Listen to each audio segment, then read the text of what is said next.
Salam, hər vaxtınız xeyir əziz şagirdlər. Bugün biz 11-ci siniflər üçün qarışıq test nümunələrinə baxacağıq. Demək, ilk öncə birinci testimizə baxaq. Bizdən choose the sentence in the passive voice məchul növü soruşur və biz bilirik ki, məchul növü tapmaq üçün bizə to be-nin forması və feilin keçmiş zamanı lazımdır. Baxın, birinci testdə to be-miz də var, feilimiz də var. Ona görə birinci sualımız düzdür, məchul növdür. Biri götürürük. İkiyə baxırıq ki, there are some photos taken in the room. To be-miz var, amma yanında feili yoxdur, düzdür. Bu feil var burada. Düşünərsiniz ki, feil də var, amma həmən yanında olmalıydı. Buna görə də 2 səhvdir, 2-ni çıxırıq. 3-ə baxırıq. 3-də yenə də to be də var, feilimiz də var. 3-ü də götürürük. Cavab 1-3-B variantıdır. 4-də isə have been. Bilirik ki, indiki bitmiş zamanın məchul növü. Have, has, plus been. Plus feilin keçmiş zamanı ilə düzəlir. Amma burada bizim keçmiş zamanda olan feilimiz yoxdur. Buna görə də 4-də səhvdir. Cavab B variantı.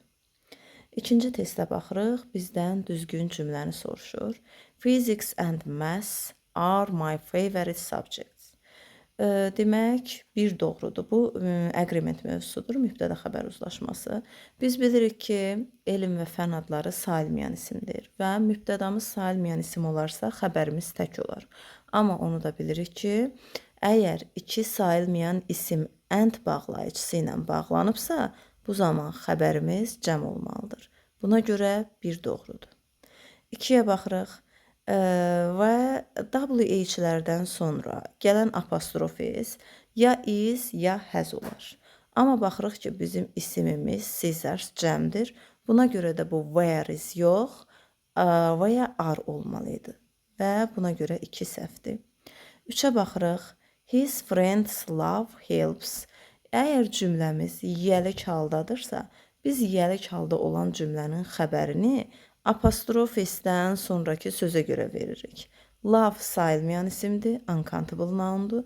Buna görə xəbərimiz də təkdir, demək 3 də düzdür, yəni B variantımız düzdür. 4-ə baxırıq ki, zərə ilə başlayan cümlələr özünə yaxın ilk sözə görə xəbər verilir. Biz də bilirik ki, deyə təki cəmi eyni olan isimdir. Amma there was deer tracks. Cəm olduğuna görə xəbərimiz was yox, v olmalıydı. 4-də səhvdir, cavab B variantı. 3-ə baxırıq. Bu bağlayıcı mövzusudur. Not only but also ilə birləşir. Demək, bir ola bilər, bir qalsın. 2-də bilirik ki, boz or yox, boz and olardı. Buna görə 2 səhvdir. Not and ilə birləşmir. Bilirik ki, 3 də səhvdir, amma boz and ola bilər, 4 düzdür. Cavab 1, 4, B variantı. 4-cü testə baxırıq. 4-cü testdə bizdə demək əvəzlik mövzusudur. Expected feildir və biz bilirik ki, feildən sonra obyekt əvəzliyi gəlir. Amma bütün, yəni baxırıq ki, variantlarımız hamısı obyekt əvəzliyidir. Buna görə keçirik ikinci tərəfə. İkinci tərəfdə baxırıq ki, boşluqdan sonra bizim isimimiz var və onu da bilirik ki, əgər boşluqdan sonra isim gəlirsə, orada mütləq aslı forma olmalıdır. 2-ni çıxırıq. Sonu s-lə bitənlər müstəqil formadır, avaz. Və bunlardan sonra heç vaxt isim gəlməz. Buna görə 2 getdi. 4 də gedir, mayın da müstəqil formadır. Heç vaxt mayından sonra da isim gəlməz. Qaldı 1, 3, 5, cavab B variantı. Keçək 5-ci suala. Bu zaman uzlaşmasıdır. Bilirik ki, if olan cümlədə zaman mütləq uzlaşmalıdır və onu da bilirik ki, if özündən sonra yalnız sadə zamanlar istəyir. Və demək, ifdən heç vaxt sonra gələcək zaman gəlməz. Ona görə A gedir, B gedir. Və baxırıq ki, ikinci tərəfdə will be, gələcək zaman varsa, ifdən digər tərəfdə gələcək zaman varsa, ifdən həmən sonra indiki sadə zaman olmalıdır. Və buna görə C variantı, D variantı gedir. Bunlar keçmiş zamandır, gələcək zaman indiki zamanla uzlaşır. Cavab E variantı. 6-cı testə baxırıq. 6-cı testdə demək, artıq isim mövzusudur. Baxırıq ki, article var burada. A useful. It was such a useful. Və article varsa biz heç vaxt A variantını verə bilmərik. Çünki information uncountable noundur, sayılmayan isimdir. Sayılmayan isimlərdə bilirik ki, heç vaxt nə article-la işlənməz, qeyri-müəyyən article ilə, nə də ki, cəmlənməz. Buna görə A variantı getdi. B variantı qalsın. Çünki oflu birləşmələrdə biz ofdan əvvələ baxırıq. Pis sayılan isimdir. Article-la da işlənər. B variantı doğrudur. C variantı səhvdir. Çünki pieces cəmdədir və cəm isimin qarşısında heç vaxt article olmaz. D variantı səhvdir. Çünki uncountable nounlar heç vaxt cəmlənməz. E variantı səhvdir. Yenə də həm burada information cəmlənib, həm piece cəmlənib, heç birisi olmaz. Cavab B variantı. Keçdik 7-ci suala. Yenə possessive case, yiyəlik halı soruşur bizdən. Birinci doğrudur. Apostrof S, sonra isimimiz gəlib, doğrudur, biri götürə bilərik. 2-də bilirik ki, təki cəmə eyni olan isimlər, kökündən dəyişərək cəmlənən isimlər heç vaxt S apostrof olmaz. Bu isimlər təkdə də olsa, cəmdə də olsa, hər zaman apostrof S olmalıdır. Buna görə 2 səhvdir, 2-ni çıxırıq. S apostrof yox, apostrof S olmalıydı. 3 səhvdir. Çünki əgər ismin qarşısında article qeyri-müəyyən article gələrsə, one sayı gələrsə, bunlar hər zaman apostrof S olur. Buna görə 3 də səhvdir, 3-ü də çıxırıq. 4 doğrudur, 5 doğrudur, cavab A variantı. Sonra keçək 8-ci testimizə, sualımıza. Baxırıq ki, bizdən genitive case soruşur, yenə də yiyəlik halı soruşur. Apostrof S-dən sonra gələn sözün sonunda ing və ya id varsa, bu yiyəlik hal deyil. Amma bu sözlərdən sonra, apostrof S-dən sonra gələn sözün sonunda ing və ya id varsa, yiyəlik hal deyil. Amma o sözlərdən sonra to be-nin forması və yaxud da cümlədə başqa bir feil varsa, bu mütləq yiyəlikdir. Baxırıq ki, ing-li söz gəlib, amma başqa feil yoxdur. Demək ki, A variantı səhvdir. Bu yiyəlik ola bilməz. 2-yə baxırıq. Apostrof S-dən sonra isim gəlib və cümləmizin də xəbəri, yəni tək isimdir, xəbərimiz də təkdir. Demək B variantı doğrudur. C variantında apostrof S-dən sonra feil gəlirsə, bu yiyəlik deyil. D-də apostrof S-dən sonra yenə ing-li söz gəlib, yəni feil gəlib. Amma cümlədə başqa bir feil yoxdur. Demək D də səhvdir.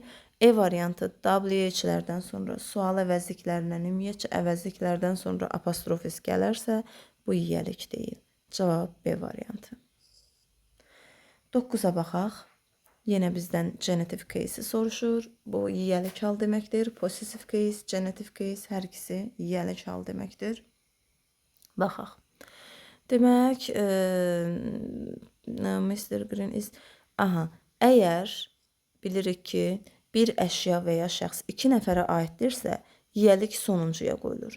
Amma hər ikisinə aiddirsə, bu zaman apostrof S-dən sonra gələn söz cəmlənməli idi. Bu mazarsı olmalı idi. Ona görə də bir səhvdir getdi. Sonra 2-yə baxırıq. 2 doğrudur, ola bilər, 2 qalsın. 3-ə baxırıq. Apostrof S-dən sonra ing-li söz gəlib, olmaz, getdi. 4. Birinci tərəfdə yiyəlik yoxdur. Apostrof S-dən sonra already, just bu zərflər gələrsə yiyəlik olmaz. Amma ikinci tərəfdə yiyəliyimiz var. Buna görə 4-də düzdür. 5-də də yenə düzdür. Woman cəm olsa belə kökündən dəyişərək cəmlənən isimdir. Hər zaman apostrof S olmalıdır. Cavab E variantı. 10-a baxırıq. Article mövzusudur. Bilirik ki, mostdan sonra birbaşa isim gələrsə, heç vaxt article qəbul etməz. Amma mostdan sonra sifət və yaxud da sifət plus isim gələrsə, Z artiklı qəbul edir. Burada da baxırıq ki, mostdan sonra birbaşa isim var və article qəbul etməz. Buna görə artikelları silirik. Elə bütün variantlar getdi, bir dənə qaldı A variantı. İkinci tərəfdə də mostdan sonra favorite sifət gəlib. Əgər mostdan sonra sifət gələrsə, bu zaman Z artiklı mütləq götürməlidir, qəbul edilməlidir. Cavabımız A variantı. Baxırıq 11-ci testdə. Yenə bizdən article mövzusunu istəyir. Aha, bilirik ki, site ilə başlanan üzrsən, isim əgər ümumi isimdirsə, sayılan tək isimdirsə, biz bunlara qeyri-müəyyən artikellar verməliyik və site ilə başlanan isimlərlə ən artikel işlənir. Buna görə də digər variantlar gedir. Aha, ikinci tərəfdə də söz önlərindən sonra Z artikeli gəlir. Cavab B variantı. Aha, 12-ci suala baxaq. Yenə də artikel mövzusudur və holiday sayılan tək isimdir və artikel düzdür isimə verilir. Amma özündən sonra gələn ilk sözə görə işlənir. Expensive sayt ilə başladığına görə ən artikeli. Yəni digər variantları çıxaq. Və adları bilirik ki, əgər təkdə olarsa artiklsız, cəmlənərsə, sonunda ses varsa, mütləq Z artikelindən işlənəcək. Cavab A variantı. 13-cü suala baxaq. Demək, xüsusi isimlər, adətən bir neçə isimlər var ki, yer, məkan adlı bildirən sözlər də Buckingham Palace-da buna aiddir. Artiklsız işlənir. Demək, birinci tərəfin artikellarını çıxaq. İkinci tərəfdə əgər boşluqdan sonra gələn sözün qarşısında nisbi zərflər varsa və yaxud da əvəzliklər varsa, adətən o sözlər onu təyin edir və onun qarşısında Z artikeli işlənir. İkinci tərəfə Z veririk və üçüncü tərəfdə The King of England. Çünki üçüncü tərəfə artıq sonuncu tərəfə boşluq veririk. England ölkə adıdır. Ölkə adları artiklsız işlənir. Cavab A variantı. 14-cü suala baxaq. Zaman uzlaşmasıdır və cümlədə when var. When təhlükəli bağlayıcıdır. Buna fikir vermək lazımdır. When. When olan cümlədə mütləq uzlaşma olmalıdır və when-dən sonra sadə zamanlar gəlir. Heç vaxt when-dən sonra davam edici zaman gəlmir. E variantı gedir. Gələcək zaman gəlməz. C gedir. Bitmiş zaman da gedir. Və baxırıq ki, when-dən əvvəl will gələcək zaman varsa, when-dən sonra indiki sadə zaman olmalıdır. Cavab D variantı.